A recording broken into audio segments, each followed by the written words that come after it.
যারা ব্যোমকেশের ফ্যান তাদের তো আসা একদম ম্যান্ডেটরি, আর যারা বাঙালি কালচারকে ভালোবাসেন তাদের জন্য এ এক নতুন অভিজ্ঞতা।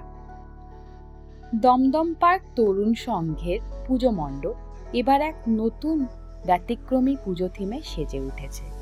এবছরের থিম বাঙালির প্রিয় গোয়েন্দা শরদিন্দু বন্দ্যোপাধ্যায়ের সৃষ্টি সত্যান্বেষী ব্যোমকেশ বক্সী।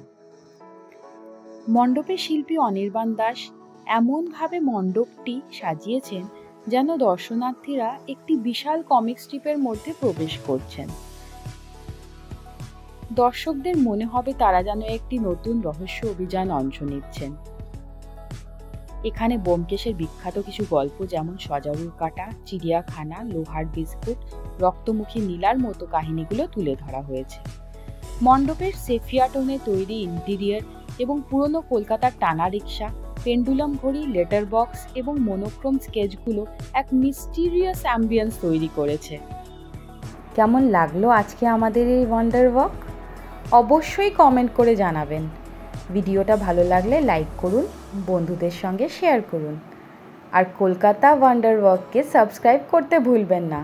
দেখা হবে আবার পরের ওয়ান্ডার ওয়াকে। টাটা।